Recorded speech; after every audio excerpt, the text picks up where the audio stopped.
Halo, balik lagi di video channel saya kali ini.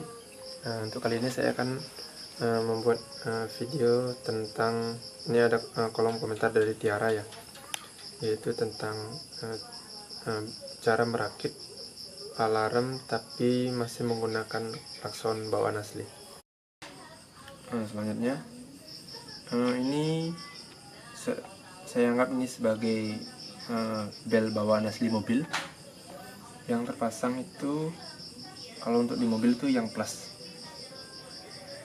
Saya sambung ulang lagi. Yang terpasang itu plus.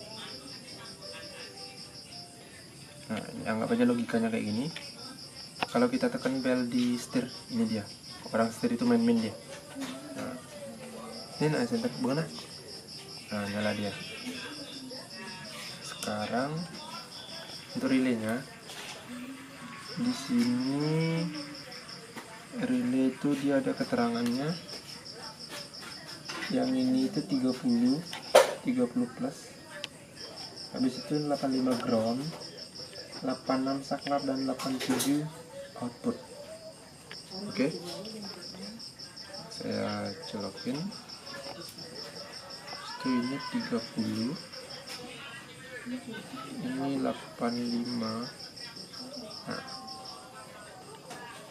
30 85 ini dipasang ke yang 87.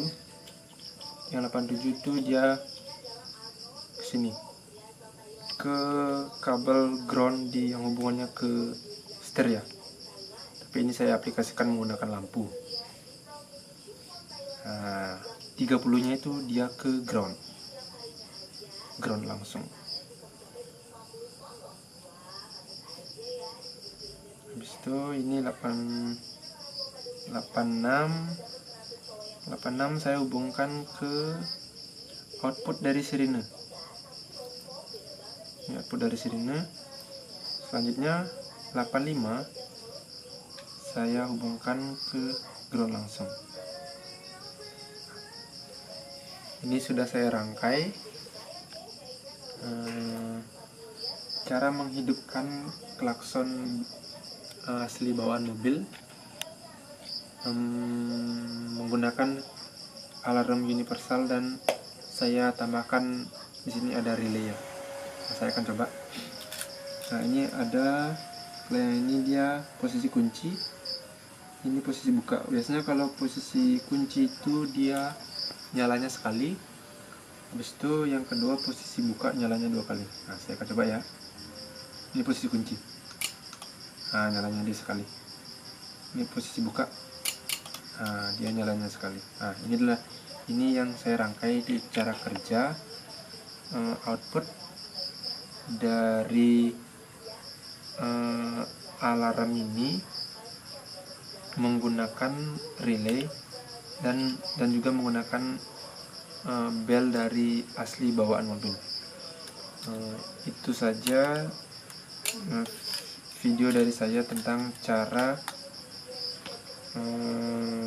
pemasangan klakson asli bawaan mobil menggunakan alarm universal. Baik, terima kasih. Oh ya, itu tadi video dari saya tentang cara pemasangan alarm menggunakan klakson bawaan asli. Apabila dalam video tadi ada kesalahan kata dan pengucapan dari saya mohon maaf. Jangan lupa di like, komen, dan subscribe video dari saya supaya tambah berkembang. Sekian video dari saya, terima kasih.